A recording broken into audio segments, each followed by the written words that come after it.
Déjame saludar en estos momentos a nuestro amigo Rodrigo Alcubilla, eh, colaborador de Sin Línea MX, a quien me da mucho gusto saludar, maestro en humanidades, licenciado en filosofía, el famoso crítico político. Mi querido Rodrigo, ¿cómo estás? Te mando un abrazo. Buenas tardes. Buenas tardes, Vicente. Muchos saludos a ti, a Toñito y a todo el auditorio. Oye, pues, ¿cómo hay notas que comentar, mi querido Rodrigo? ¿Por dónde le entramos? Bueno, ahí va. Con esto de la toma de la Comisión Nacional de Derechos Humanos, con esto de las manifestaciones por el agua en Chihuahua, se me viene a la mente que a lo mejor nos puedes ayudar con la manipulación de los derechos humanos desde la oposición y desde un sector de la prensa, ¿eh? Sí, mira, a propósito de lo que dices hace rato sobre este abogado que se siente más que los demás y cómo se han presentado algunas otras personalidades del mundo político y empresarial, pues me queda claro que en primer lugar estas personas se acostumbraron a ver al pueblo y a nuestros derechos y las crisis que han generado ellos mismos desde arriba y desde afuera. Por ejemplo, cuando se iba a quitar la pensión a expresidentes, Felipe Calderón salió a decir que con las pensiones, aunque recortaran las pensiones a todos los expresidentes, que qué podías hacer con 820 pesos mensuales. El mundo de estas personas es tan cerrado y es tan ficticio que no tienen ya dimensión de lo que dicen, de lo que presumen. ¿Qué no se haría con 820 pesos al mes, en primer lugar? Eh, y la oposición ha utilizado los derechos humanos como moneda de cambio, como pretexto, como botín político y últimamente los ha utilizado como arma. Se está justificando, por ejemplo, el derecho a la libre expresión. Lo están usando para golpetear, denostar, descalificar tanto a las acciones del gobierno como a los ciudadanos que de alguna forma tratamos de cooperar con ese progreso de esta administración, como en su momento desde nuestra trinchera, y a pesar de ellos, lo hicimos con las administraciones anteriores, lo hicimos con Peña Nieto, con Calderón, lo hicimos con Fox, lo hicimos con todos. Cada quien seguimos aportando desde nuestra trinchera lo que nos correspondía. Y no porque fuera el presidente en turno o el partido en turno uno u otro, nosotros dejamos de hacer nuestra chamba. Lo que sí es que estas personas empezaron a justificar sus actos diciendo que defendían nuestros derechos humanos. Ahorita lo más relevante, lo más notorio, es la toma violenta de la Comisión Nacional de los Derechos Humanos. La presidenta de la comisión, Rosario Piedra Ibarra, se ha mantenido muy prudente, porque bien podría pedir la intervención de la fuerza pública para desocupar el inmueble, pero en lugar de eso le está apostando al diálogo. Que hay una tarea muy pendiente en materia de derechos humanos, eso sí es cierto. Que el reclamo de algunas de las manifestantes que hicieron la toma violenta de la comisión también es cierto. La violencia contra las mujeres es un problema real que no se puede dejar de lado ni se puede dejar en un punto secundario de la agenda. Tiene que ocupar un lugar principal.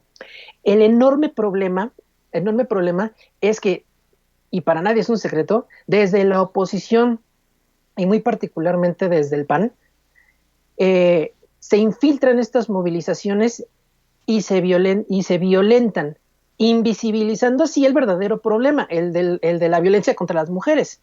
Voy a poner un ejemplo. Cuando fue ese performance que hicieron en el Zócalo, El violador eres tú, yo me acuerdo, fue el 30 de noviembre del año pasado, en 2019, yo estaba en Palacio Nacional, fui a recoger nuestras acreditaciones para ir al evento del 1 de diciembre en el Zócalo de la Ciudad de México. Y estaba yo al interior de Palacio Nacional en la sección de comunicación social y se escuchaba hasta adentro el performance de las chicas. A las chicas yo las vi marchar, entraron por la calle de Madero, otras entraron por 5 de mayo y no realizaron ni una pinta, no rompieron ni un vidrio, no robaron absolutamente nada. Llegaron a la plancha del Zócalo, hicieron su manifestación, se escuchaba hasta dentro del Palacio Nacional. Y ese día, en los noticiarios, la noticia fue efectivamente la violencia contra las mujeres. ¿Qué pasó después? Que se hicieron otras marchas y otra vez con lujo de violencia, y lo que ocupaba los encabezados, las 8 columnas y los noticiarios era la violencia en las marchas. Ese es un problema que cuando se ejerce la violencia se invisibiliza el problema. Te voy a poner otro ejemplo. El caso del COVID-19. El coronavirus es algo real y es algo que azota no nada más a México, como lo trata de hacer ver la oposición y particularmente el PAN, sino al mundo entero. ¿Y qué derechos se podría estar violentando? Nosotros sabemos que nuestro personal de salud de las diferentes instancias, llámese Seguro Social, llámese ISSSTE, llámese INSABI, llámese el que sea, están haciendo un esfuerzo titánico para combatir el problema del COVID. ¿Qué es lo que hace la oposición? Entra con sus discursos incendiarios, manipula las cifras y dice, ya llegamos a los 700,000 infectados, pero lo que no nos dice ni la oposición ni esta prensa que lo sigue es que estas cifras de casos confirmados incluyen los casos activos, los fallecidos, lamentablemente, y también se incluyen las personas recuperadas, que son muchas más. ¿Qué es lo que provocan con esto? Que gente en diferentes lugares de la Ciudad de México y de otros estados de la República atacan a nuestro personal médico, violentando así su derecho al trabajo. ¿Qué pasó? Si no me equivoco, fue en Nuevo León. Decía el Bronco que le renunciaron quién sé cuántos médicos y personal de enfermería a las clínicas y a los hospitales, y pues decía que pues, ¿qué vamos a hacer? Y en parte sí fue por el COVID, y en gran parte fue porque la misma sociedad que estaba incendiada estaba siendo atacada por este sector de la sociedad que está muy fuertemente influenciado por la oposición. Es un problema. El gobierno trató de resolver desde sus posibilidades. Ya ha instalado, por ejemplo, en Los Pinos, todos recordamos que instalan una parte de las residencias que ahí están para que personal médico y de enfermería pueda quedarse ahí y que no tenga que regresar hasta su casa. Eso es un problema muy, muy, muy grave. Y, por ejemplo, también veíamos cómo la senadora Antares Vázquez, si no me equivoco, de Morena, pedía la renuncia de Kenia López Rabadán, que es la presidenta de la Comisión de Derechos Humanos del Senado. ¿Por qué recordamos a Kenia últimamente? Recordaremos que ella fue la persona que dijo que la terna que mandó el presidente Andrés Manuel López Obrador para seleccionar, para elegir al siguiente director del Consejo Nacional para Prevenir la Discriminación, el CONAPRED, Kenia López Rabadán dijo que era una simulación y que era una vergüenza para las mujeres que una mujer indígena fuera a dirigir la CONAPRED. Palabras más, palabras menos fue lo que dijo. Y la senadora Antares decía, ¿cómo es posible que una persona así esté dirigiendo la Comisión de Derechos Humanos del Senado? ¿De dónde viene Kenia López Rabadán? Viene del PAN. Y otra cosa, es una senadora plurinominal. Nadie votó por ella, no hizo campaña. A ella le cayó el escaño en el Senado y tiene un lugar ahí. Y en lugar de hacer propuestas, porque no le he escuchado una sola, lo que hace es atacar las propuestas que hace el gobierno y se suma a este tren de estar en contra de Andrés Manuel sin proyecto atrás. No traen absolutamente nada. Y así podríamos seguir enunciando otras cosas mucho más graves. ¿Cómo se utiliza, por ejemplo, el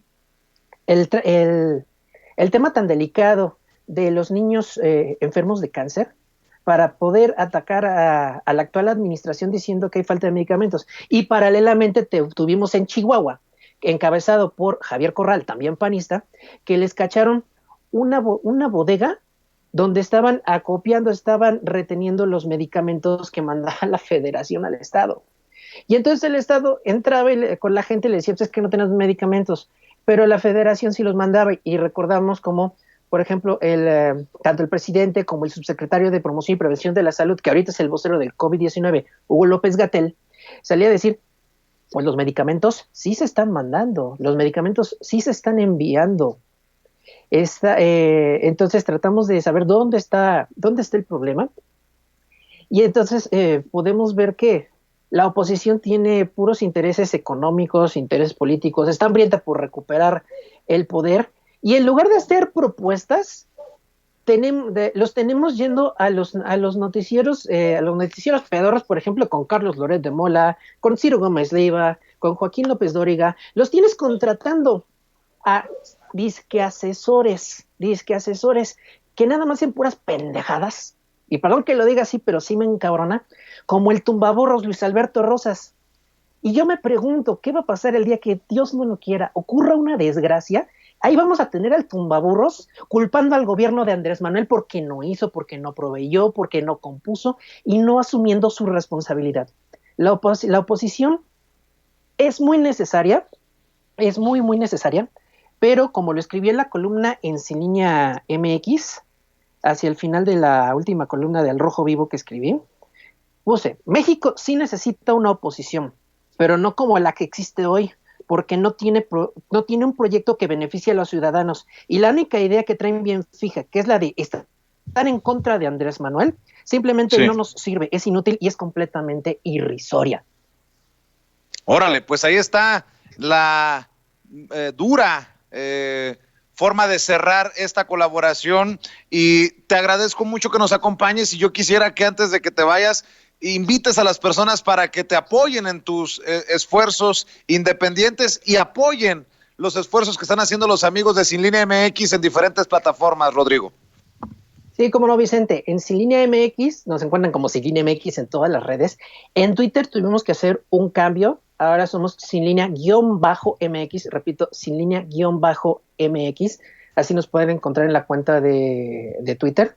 Y en el Crítico Político, pues nos encuentran como el Crítico Político, tanto en Facebook, en Twitter, en Instagram, y en YouTube ya nos dieron la URL personalizada y estamos como Crítico Político Oficial. Ese es el canal donde se pueden suscribir. Tenemos nuestro canal alternativo, que es el Crítico Político, donde hacemos, digamos, un respaldo de nuestro material también. Pero en YouTube se pueden suscribir como como Crítico Político Oficial, y ya tenemos una cantidad muy, muy pues considerable de videos, tanto en YouTube como en Facebook y en la página web, que es Vida en Mex, como Vida en México, pero hasta Mex, vidaenmex.blogspot.com. Muy bien, pues Rodrigo, te agradezco mucho. Gracias por estar siempre al pie del cañón aquí en Sin Censura, y sigan echándole ganas tanto en el Crítico Político como en Sin Línea MX. Un abrazo por lo pronto. Gracias, igualmente va de regreso el abrazo para ti, para el equipo y para todo el auditorio. Gracias, es Rodrigo Alcubilla, colaborador de Sin Línea MX.